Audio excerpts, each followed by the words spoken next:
Hello. So at this point in the lecture series, you should have already looked at Lorentz force, which is going to equal to something like this. And you should have also looked at, I think it was the Hall effect. So in this little video, I wanted to share with you guys the applications of the Hall effect and talk a little bit about the Hall probe. So basically, this equation right here and the Hall effect lets us do some pretty interesting things. So let me go ahead and clear all the drawings. Let me show you guys a very simple Hall sensor. So we're going to draw some circuit like this, some battery, and it's going to have another kind of wire going out like this. And it's easy to see that at the start, we're going to have some potential going like this. So keep the same color. We're gonna have electric field lines going like this, and it's gonna complete the circuit along the red path.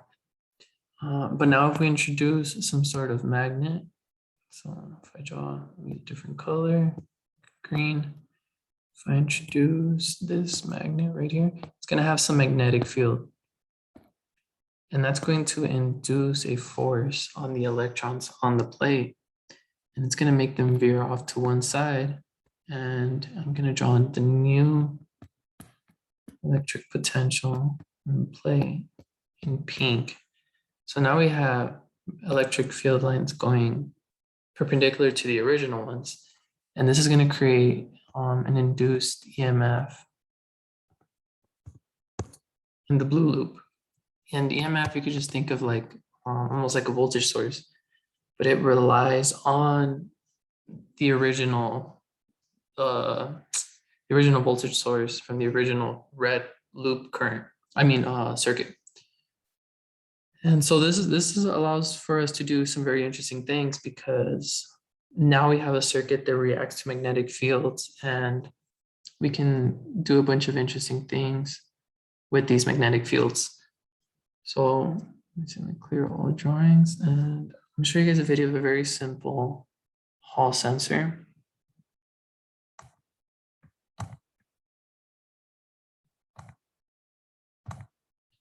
This is the video I wanted to show you guys right here. Well,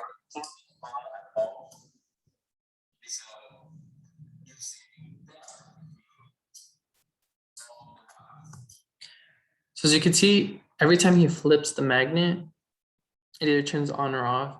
And the reason the circuit is behaving differently and turning it on or off is because when you use the North Pole or the South Pole, we're looking at the magnetic field, so it's going to be a vector. And so when you flip a vector around, it's almost like you're reversing the polarity of reversing the electric field that's being induced in the second circuit. So there's some very interesting things that we could do with Hall sensors. I found this list online of different areas in which it is used. For example, like automotive industry, it's used in consumer goods, electronics. And the one that I thought was really interesting, because I was going through these and that I wanted to share with you guys, was for like cars. It's not obvious at first like how they use them, but they're actually used in seatbelts. So if I go back a little bit in this video. So inside a seatbelt, let me quiet this down. So this is the seatbelt, and inside the seatbelt, as you're gonna see, it has these two magnets, and when you jerk on the seatbelt, it has like these springs right here, as you can see. But when you move these magnets, you're setting off this Hall sensor. So if you move it really fast, since the equation is Q, what is it? V cross B. So if you jerk on the seatbelt really fast, you have a really strong V. And so your really strong V cross with the B is going to create a big voltage. And this big voltage is sends a signal to a computer letting it know that your seatbelt was jerked, and it like stops the seatbelt. So every time you like pull on your seatbelt and you feel it like holding back, like not wanting to move, That's because of the Hall sensor in the seatbelt. So as you can see, the signal travels and it lets the computer know that for some reason your seatbelt was jerked and it should hold you back because it could be a car crash or something.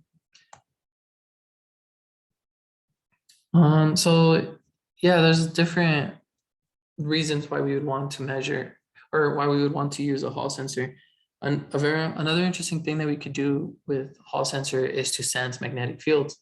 So we have analog and we have digital Hall sensors. With an analog sensor, we get continuous data. Back over here. We get continuous data from the environment of magnetic fields that exist, right? So you have some sort of magnetic field right here. Oh, I'm not good at drawing. Let me use my hand. And you know, for some reason we might need to know or might want to know the magnetic field. Anytime you have some B field, Hall sensors are useful. Motors use Hall sensors to know the location of the motor. Let me see. So a really big thing to know or to understand about Hall sensors is that position orientation matters, because depending on where I'm positioned in space, so for example, if I'm positioned right here or if I'm positioned right here, I'm gonna experience a different magnetic field. So as you can see, like these are vectors. So and then different points in space, I'm gonna have a different B field. So when we're dealing with Hall sensors, the position of the sensor is very important to understand the behavior of the circuit. And so go ahead and clear all the drawings. So yeah, so I hope this like motivates some or helps motivate why we're doing all of this, why we want to understand this equation, and why we spend so much time analyzing like those Hall problem questions in class. They're actually very useful. They're widely used in different applications. And so yeah, there you go.